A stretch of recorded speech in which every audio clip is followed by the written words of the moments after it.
My family saw me as an ATM until I shut it down for good. Don't you dare pretend you didn't know what you were doing, my mother's voice screeched through the phone, so loud I had to pull it away from my ear. We're family. You can't just abandon us because your feelings got hurt. I sat in my home office, staring at the April rain hitting the windows of my Burlington townhouse, feeling a strange mix of numbness and rage. Everything I thought I knew about my family had just crumbled before my eyes. All because of a simple text message. The text that changed everything. My younger brother, Kevin, had accidentally sent a message to our family group chat, one that was meant for the secret chat he shared with our parents. What did I see? It shattered me. The family ATM just sent another $3,000. LMAO, keep that gravy train running. She's too stupid to realize we're using her. Dad, just bought those golf clubs your father wanted. Jordan would flip if she knew her money went to those instead of medical bills. Mom. The screenshots kept coming. Years of conversations about how to manipulate me, how to play on my sympathies, how to extract more money. Kevin quickly tried to delete the messages, but it was too late. I had seen everything. For 5 years, I had been sending them $3,000 a month, believing I was helping them survive. Meanwhile, they were laughing at me behind my back, taking luxury vacations while telling me they couldn't afford rent, upgrading their cars while claiming their heating bill was overwhelming them. I wasn't their daughter. I was their personal ATM. And I was done. The confrontation. The next day, Kevin showed up at my door, soaking wet from the rain, looking desperate. I stood in the doorway, blocking the entrance. What do you want? His voice cracked. Jordan, please, let me explain. I held up my phone, the screen still displaying one of his texts. Explain what?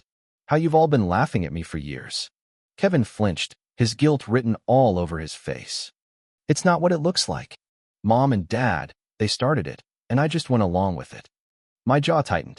So you were just following orders like some kind of financial Nazi? I snapped. Do you even realize how much I've given you all? Kevin's shoulders slumped. I know it's a lot. I crossed my arms. $180,000, Kevin. Not including the extra thousands for Dad's medical expenses or Mom's broken furnace, the same furnace I later found out was never broken. He looked down, ashamed. Look, they took it too far. But they really do need your help now. They can't afford their mortgage without you. My stomach twisted.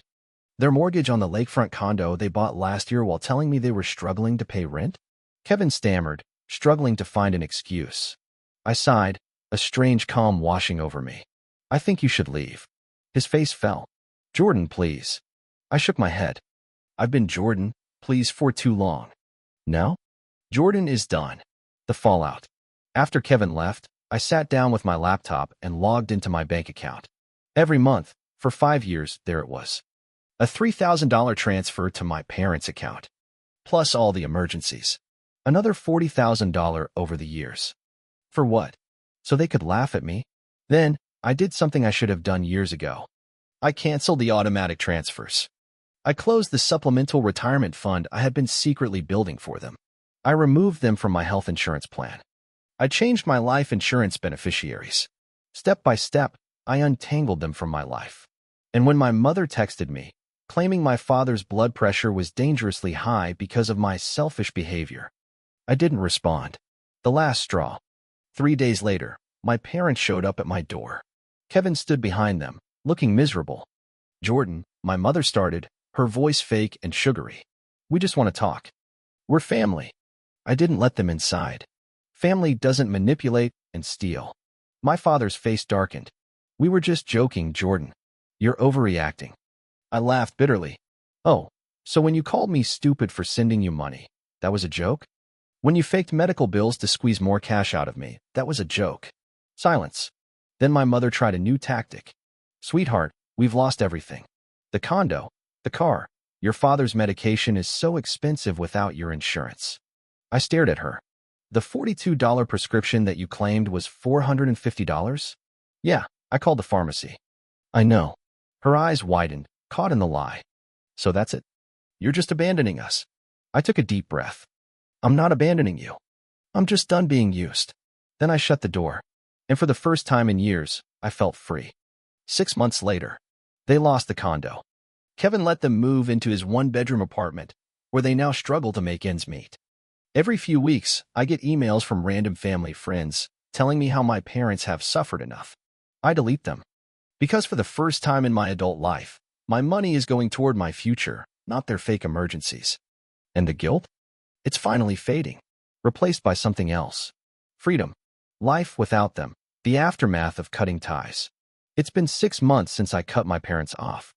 And let me tell you, it was the best decision I ever made. At first, I thought I'd feel guilt-ridden, constantly wondering if I was being too harsh. Instead, I felt light, free, in control of my life for the first time in years. But my parents? They weren't done punishing me for standing up for myself. The final manipulation attempt. 3 weeks after I shut them out, my father's cousin, Aunt Linda, reached out. Her message was exactly what I expected. Jordan, sweetheart, your parents are struggling so much without you. Your father is sick. They had to sell their car. They're barely making it. Are you really going to let them suffer like this? I stared at my phone for a full minute. Then, for the first time ever, I called their bluff. I replied, "Hi, Aunt Linda. If Dad is sick, tell him to send me his hospital bills, and I'll pay them directly to the hospital, not to him. If they're struggling with food, I'll set up a grocery delivery service for them. But I'm not sending them cash." It took 10 minutes before she responded. "Oh, well, they just need a little help with rent. It would be easier if you just sent the money to them directly." Ah, there it is. I didn't bother replying. Instead, I blocked her too. Kevin's breaking point. Kevin held out longer than I expected. He had taken them in, let them mooch off him, and probably thought he was being a better child than me. But then, last week, I got this text. I get it now. "I'm sorry." That was it. Just 6 words. I raised an eyebrow but didn't respond immediately. 10 minutes later, they just screamed at me for not bringing home takeout for them. I told them I couldn't afford it because I'm already covering their rent and utilities. You know what Dad said? "Jordan would have sent us money.